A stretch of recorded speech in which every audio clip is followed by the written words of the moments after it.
Hey guys, so we're inside right now. I just got home from work, and I'm thinking that I'd like to do some work on the cars, either the Miata Kart or the Cabrio, but I'm not sure what I'm gonna do. I was thinking about reusing the stock Miata tail lights and then just finding a new way to mount the stock headlights, because honestly that would save us over $100 in LED lights, and I already know that they're DOT legal because they're the ones that the car came with, so we might be going with that route. I just need to find a way to mount them, and we have a few more things to tidy up on the car. I'm also thinking about putting the stock dash back in. Even though it's not complete, it's still a huge chunk of plastic, and it would honestly save my knees on those very hard metal edges that cut the crap out of my legs. As far as the Cabrio goes, I'd really like to get it started again. Let it, keep using that new fuel now that it's been a week or two since we put it in. And there's some stuff on the back of the motor I'd like to take a look at to see if that may be our hot start issue. It just rained here, as it does every afternoon. Some of you may be wondering about those speakers. They do and don't work. One side does, one side doesn't. I was thinking about trashing them and keeping the speaker units themselves, and possibly these little nameplates, just because they look really cool. They might look really neat mounted somewhere inside there. I'm not sure what function they would serve, but they look pretty cool. Here's what's left of the dash I was telling you about. I'm starting to think that, one, I never should have taken it all the way out, but it would have been really hard to remove all the guts behind the dash if I hadn't. Two, it's possible that I may be looking for another NA dash that I can throw in that's clean, just bolting in the whole assembly with the bar, because I think I threw out most of the screws that held it in and broke a lot of the plastic tabs that were there for mounting. Oh, one more thing. So some of you might remember that my tachometer wasn't reading correctly. I think I found the culprit. Probably be this wire right here. I just touched it and it came out, so we will have to fix that. First thing we're gonna do though is, I guess, get the cars out, or at least get the cart out here-ish area. Maybe buzz around the neighborhood a little bit. And then we need to get the Cabrio out, because whenever it runs back there, it just runs into my AC handler and then gets pumped into the house. So we don't want to breathe that anymore.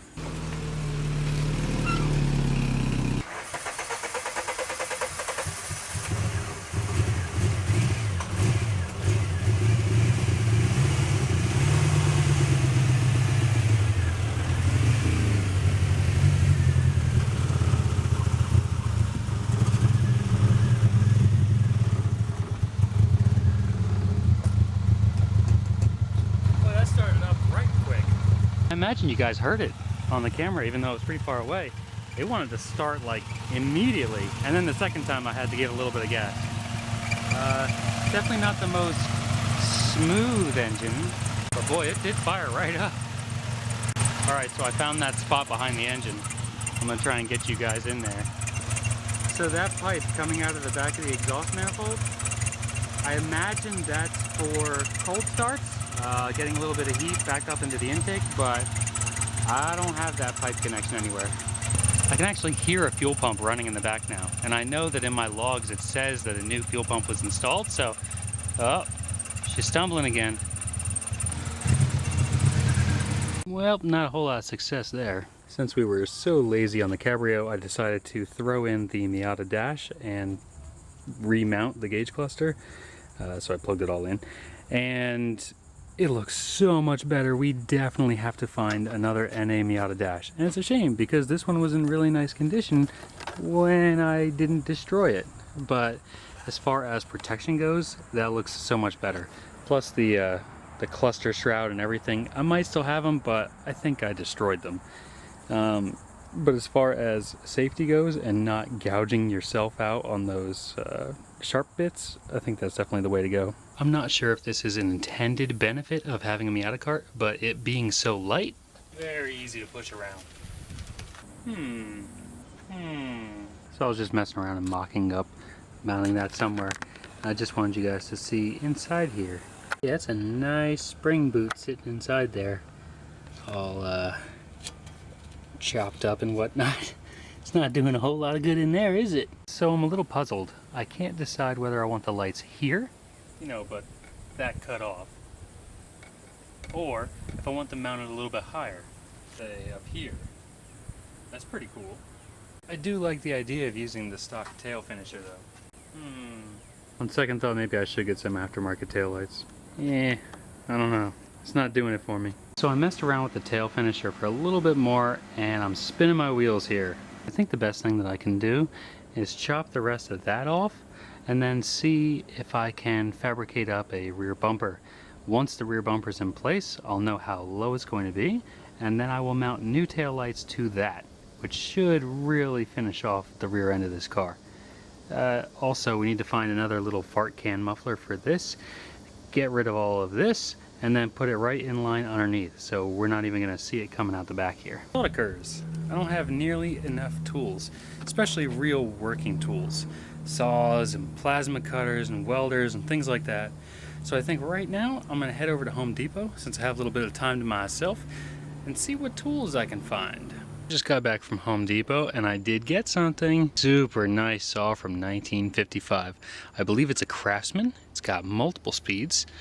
And yeah, so I didn't find anything that I actually wanted to spend money on. Why not just spend twice as much money and get a plasma cutter that I can use for everything versus 130 bucks or $199 for a Sawzall that's only good for specific applications. So this might be a wood blade. First piece of metal. Oh, that was so much work. Way too many mosquitoes to keep going tonight, but we will pick this up tomorrow.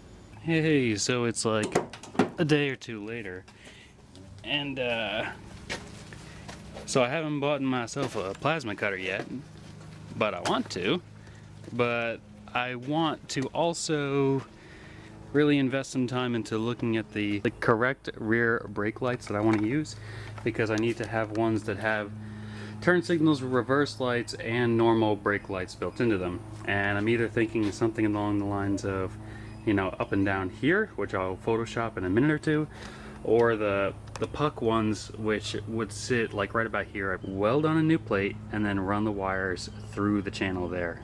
Same on both sides, but in order to get a proper picture of it, I need to get rid of this thing. And you guys already saw me attempt to cut that off, but I just asked my dad if I could borrow his Sawzall, so we're gonna chop this thing off right now. Yay. Finally. Oh boy, doesn't that look so much better?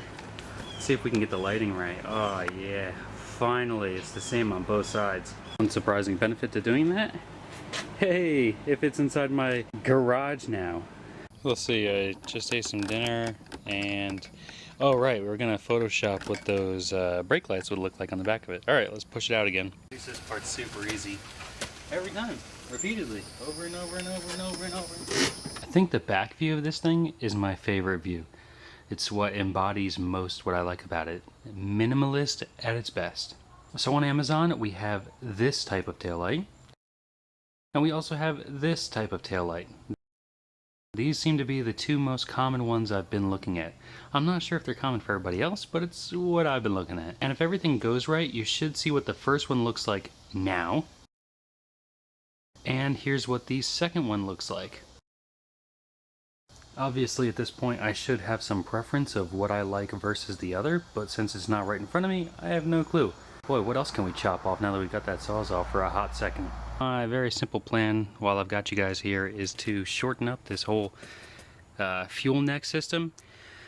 I think what I'd like to do is cut it as close as I can to right here, taking off all of that, reconnecting the large hose but much shorter, and then same with this one. I may need to use the rubber hose to be the up part of it, but we're just gonna try and cut it real close. Wow, that's a good bit rusty right there. I'm gonna go ahead and disconnect the battery just for my sake. That was easy. And yeah, we got a lot of fuel smell coming out right now for obvious reasons. Very quickly my plan is falling apart because of this kind of ball valve system that's inside here. There, you can sort of see it in there. So I can't shorten this how I wanted to. So my new plan is to get as much of this metal bracket off as I can, and I'm going to stuff this as far down as I can, so hopefully it ends up looking up something like that. I still may need to trim this breather line, and then we run the hose up something like that, but it can't kink, so maybe something like that. That's where I'm going to start doing some better voiceover work, so it's not all so ghetto. But these two spot welds are from where that mounting tab was. I already threw it away, sorry. I definitely want to get a smoother surface, or a more smooth surface, so I'm going to go ahead and take this over to my dad's house. He's got a bench grinder.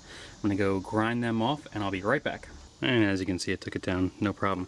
He also let me borrow his cutoff wheel, so we might be able to use that for these side skirts that are still stuck on here. Now we have the hoses all shortened up. And now let's see how royally we screwed up.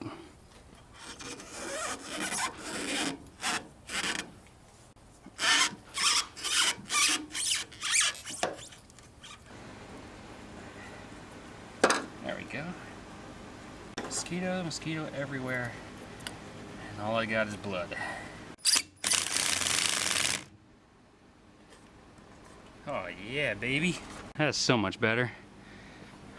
Good. I'm very pleased with that. I actually told my uncle if I finished up early enough, I would go drive it down to show him. He's just a couple blocks down the street with my parents.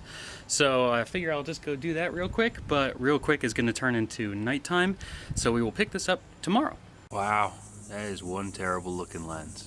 So it's the next day, and we are going to let the lens acclimate to the temperature a little bit, because as you can see, it is fogging up before our very eyes. A lot of cutting going on this morning. Wore some pants and some safety glasses, so hopefully everything goes smoothly. Today's goal is about cleaning up this area on both sides of the car, seeing how much we can really dispose of with all these sharp edges sticking out, because you can see you definitely get caught in there. I'm going to be using a cutoff wheel on a grinder, and my experience with them is limited, but we're going to go nice and slow and try to be safe. I think I'm going to start by practicing on the passenger side, because it's the side I see less often. Since I get in on the driver's side, if I screw up too bad on this side, at least I won't.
We did it!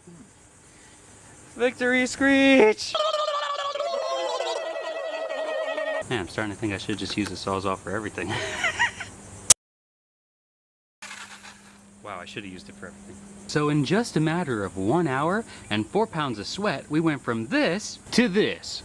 So all we need to do now is replicate on this side what we did on the other side. But I'm going to use the Sawzall for as much as I can because it was so much easier. So this is just a montage, and enjoy.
Oh man, I don't know about you, but I'm freaking done.